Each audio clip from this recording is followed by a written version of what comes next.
विष की काट की मेरे पास जितनी जड़ी बूटी थी मैंने सब अर्क बना के पिला दी, पर इसकी दशा में अभी तक कोई सुधार नहीं दिख रहा है। यह अंतिम जड़ी बूटी है, अगर इससे भी चमत्कार नहीं हुआ तो फिर जो नारायण की इच्छा।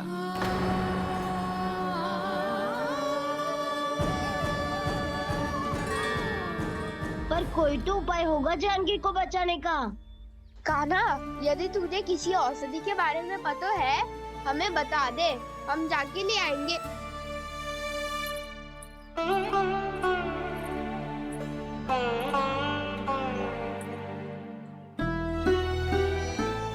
हे नारायण, हे प्रभु, मेरी जानकी के प्राण बचा ले प्रभु। क्या तो मैं अपने आप को कभी क्षमा न कर पाऊंगी। ये सारी मेरे ही कारण बनाई थी। उसकी रक्षा करो प्रभु, मेरी पुकार सुनो। कान्हा, तूने हमें वत्तासुर से बचाया था ना? और बकासुर से भी तो। और छन्ने से भी तो तूने ही बचाया था ना हमें। क्या ऐसा कोई उपाय ना है जानकी को बचाने का? धन्वंतरी,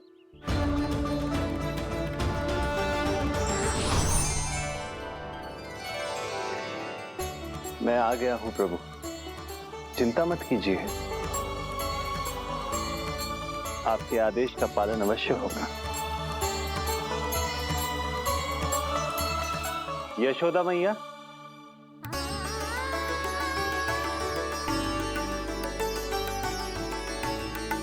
मैया आपको कोई पुकार रहा है।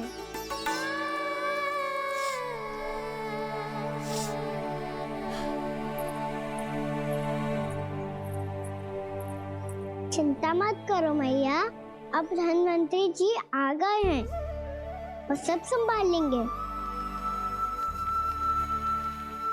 धन्वंतरी जी कौन है? जिन्होंने संसार का आयुर्वेद दिया, आरोग्य के देवता, वे श्री नारायण के अवतार।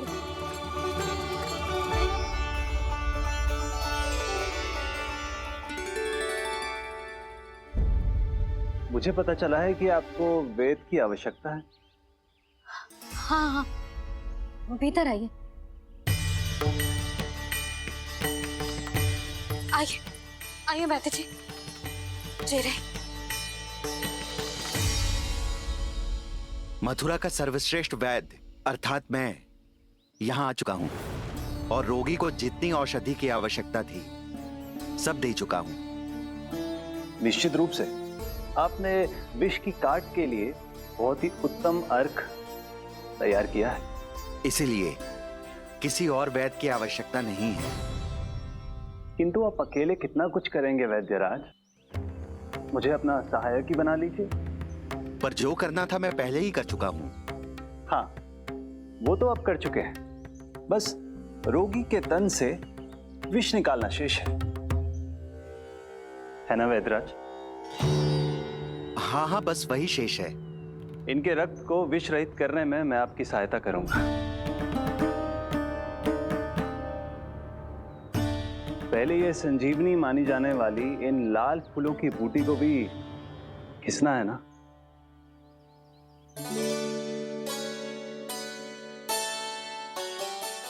हाँ हाँ, तुम सही कह रहे हो, इसे अच्छे से घिसो।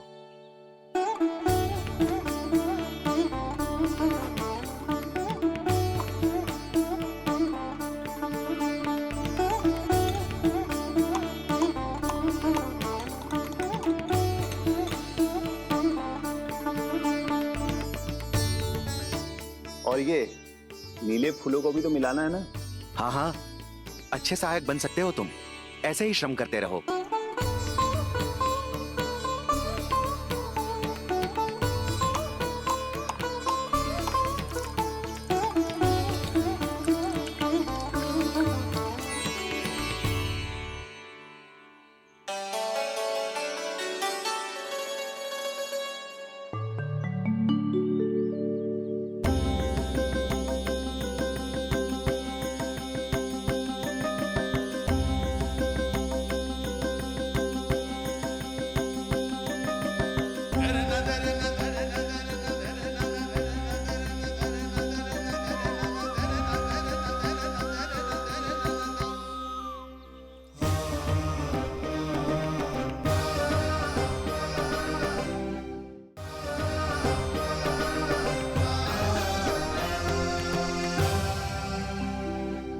बीमारी स्वस्थ हो जाएगी ना धन्वंतरी जी?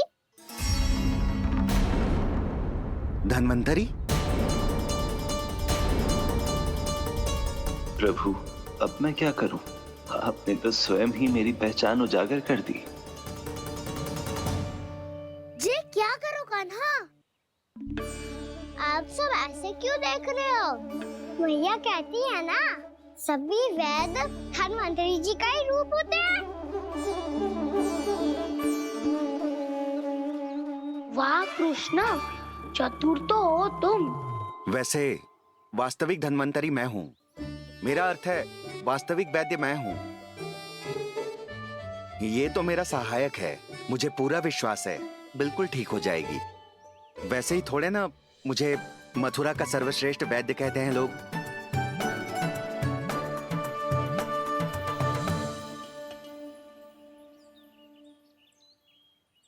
जसोदा भाभी, जसोदा जी, जानकी को चेतना आ गई। जानकी, जानकी, जानकी, तू ठीक है ना? क्षमा करना भाभी, मैं आपके लिए जल ना ला पाई। बस बहुत भूख लगी है। मैं अभी कछु लाती हूँ। जानकी माखन खाओगी?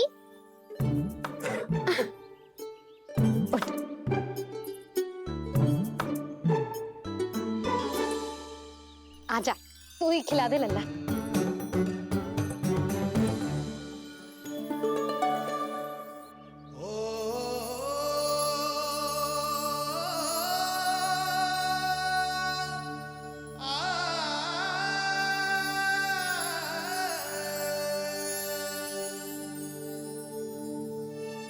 तुम सब मेरे लल्ला को माखन चोर कहती हो ना? आज देखो, अपना ही माखन जानकी को खिला रहे है।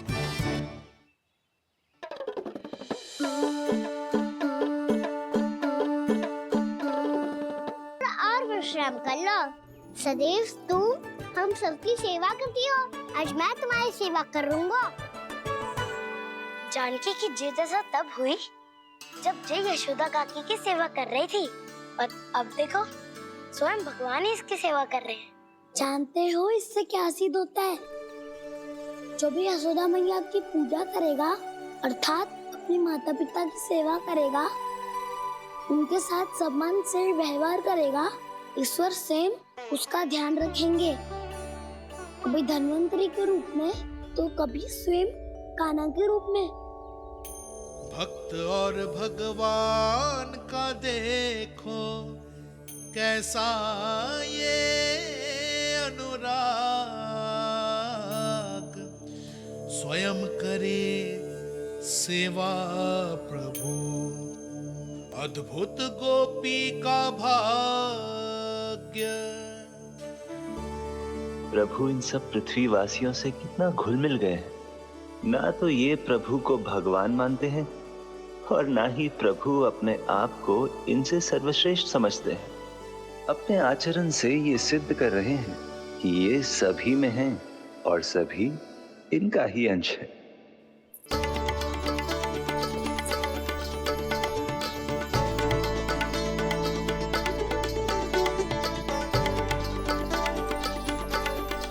प्रभु,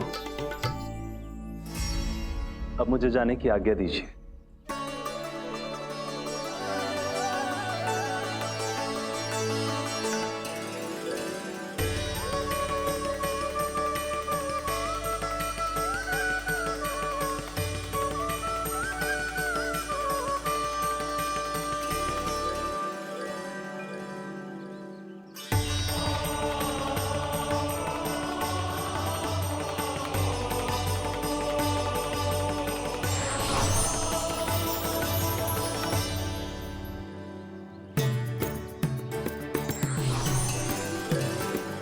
कान्हा ने तो सच्ची में धन्वंतरी जी को बुला लिया था।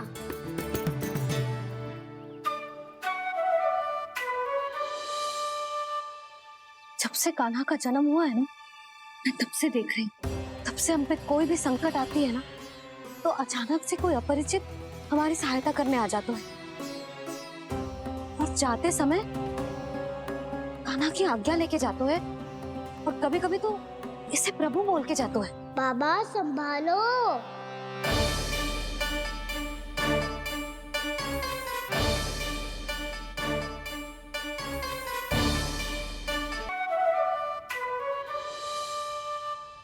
जब से कान्हा का जन्म हुआ है ना, मैं तब से देख रही हूँ, तब से हम पे कोई भी संकट आती है ना, तो अचानक से कोई अपरिचित हमारी सहायता करने आ जाते हैं और जाते समय कान्हा की आज्ञा लेके जाते हैं और कभी कभी तो इसे प्रभु बोल के जाते हैं। बाबा संभालो। यशोदा, इस जानकी को चढ़ो है और विचित्र विचार तुम्हारे मन में है। अरे सब जानते हैं कि हमारा परिवार राजसी, तुम्हें पता ना चलते हो वो, पर हमारे कान्हा को सब राजकुमार ही समझते हैं देखकर।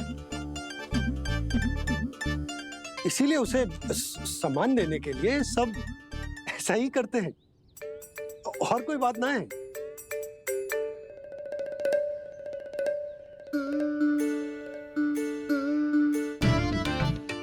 अब जी मेरे लल्ला को ऐसे क्यों घूर रहे हैं? बुरी दृष्टि लगाएंगे क्या? वैद्यराज जी, आपके सहायक तो गए, अब आप यहाँ क्यों? वो क्या है ना, मैं अपने रोगी का निरीक्षण करके पूरी तरह से संतुष्ट होकर ही जाता हूँ।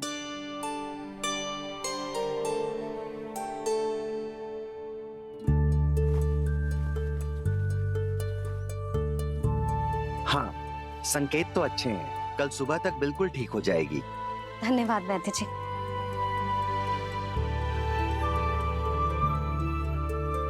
बस तो फिर हम कल पकड़न पकड़ाई खेलेंगे जानकी।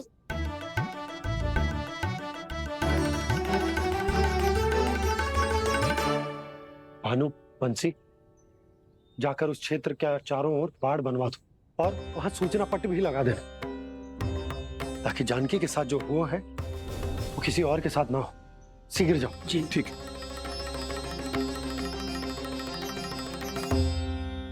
बाड़ और सूचना पट लगवाने से समस्या का समाधान नहीं होगा बाबा। निर्दोष पशु सूचना पट देखकर भी कुछ समझ नहीं पाएंगे।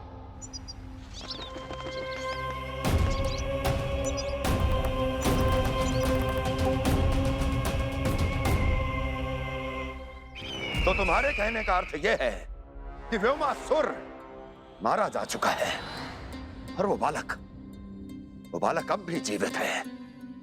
हाँ महाराज, मैंने गोप बालकों को कहते सुना था कि कृष्ण ने छलिया को मोक्ष दे दिया है, पर वृंदावन सुरक्षित नहीं है महाराज।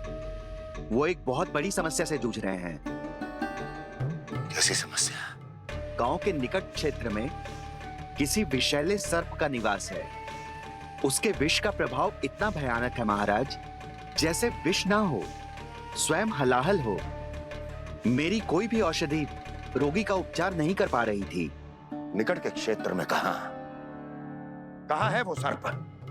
गोप मानते हैं कि वो सर्प गांव के निकट यमुना नदी के जल में रहता है। मुझे तो लगता है महाराज, ये कालिया नाग की कथा कोई किंवदंती या लोक श्रुति नहीं, एक सच्चाई है, एक विषैली सच्चाई।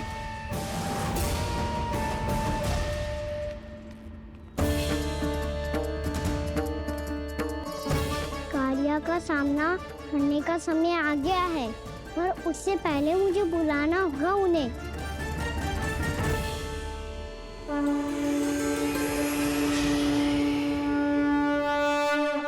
संसार के दारुण भय का नाश करने वाले, सभी कष्टों का हरण करने वाले, विश्व का समस्त ऐश्वर्य प्रदान करने वाले, कमल जैसे लोचन, मुख और चरणों वाले आजानुभूत श्री राम को मैं बार बार नमस्कार करता हूँ।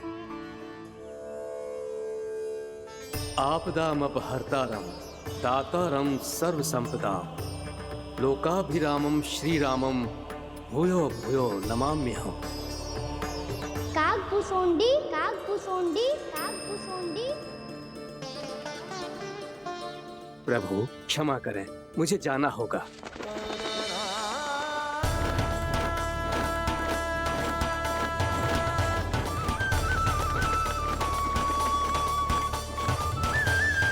प्रणाम प्रभु। अनेक बार मैं आपके दर्शनों के लिए आया प्रभु। कभी नंद भवन के झरोखों से आपके दर्शन करके चला जाता था, तो कभी दूर किसी वृक्ष की आड़ से आपको निहार लिया करता था। आज आपने स्वयं मुझे बुलाकर धन्य कर दिया प्रभु।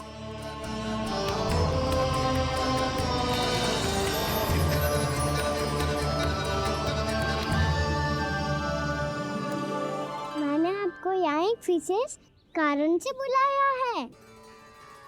आपके श्राप से इस कालिया नाग को मुक्त करने का समय आ गया है। ये तो बहुत ही उत्तम समाचार है प्रभु। इतने वर्ष बीत गए, मुझे आज भी स्मरण है वो दिन जब मैंने उन्हें श्राप दिया था। अपने क्रोध पर नियंत्रण खोकर बहुत बड़ी भूल कर दी थी मैंने प्रभु। बीती हुई घटनाओं पर दुखी होके कोई लाभ नहीं है। हमें भविष्य की ओर देखना होगा।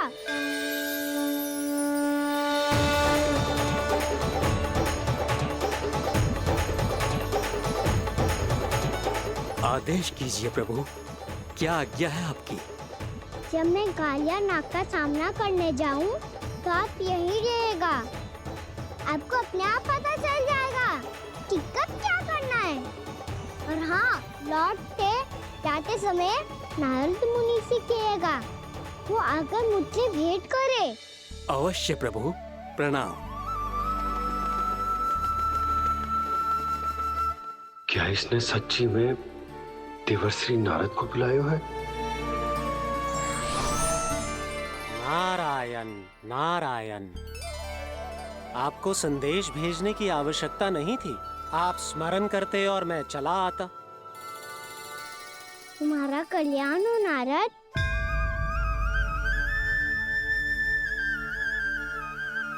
मैंने तुम्हें एक विशेष कार्य के लिए बुलाया है। आज्ञा दीजिए प्रभु। तुम्हें एक बार फिर कंस से भेंट करनी होगी। विचार कीजिए महाराज। क्या आप बिना किसी शंका के कह सकते हैं कि कौन सी पंखुड़ी पहली है और कौन सी आठवीं? उस दुष्ट से भेंट करना स्वयं कीचड़ में उतरने के समान है प्रभु। कमल पुष्प प्राप्त करना हो तो कीचड़ में उतरना पड़ता है नारद। आपका आदेश तो मैं स्वप्न में भी नहीं टाल सकता प्रभु। कंस कालिया नाग के बारे में जान गया है, पर वो उसका सामना करने का साहस नहीं कर पाएगा।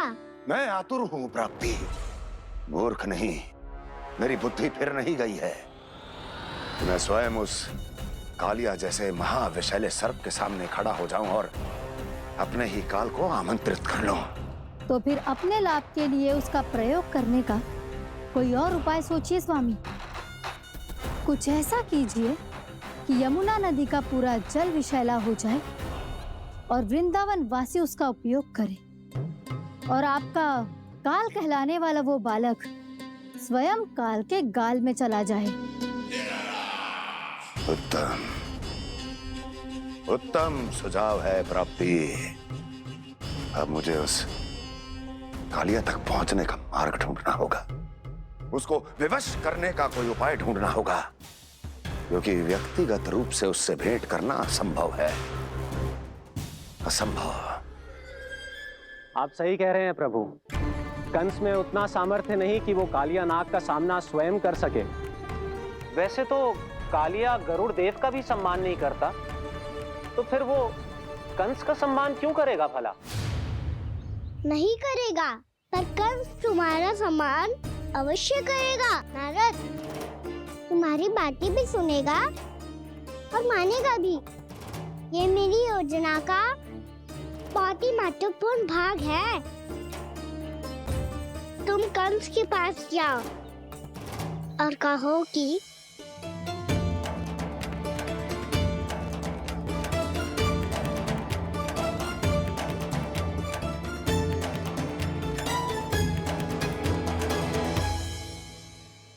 संतान अपने माता पिता को तीर्थ का सौभाग्य दिलाती, और मेरा लल्ला कितना महान कि उसने हमारे घर को ही तीर्थ बना दिया।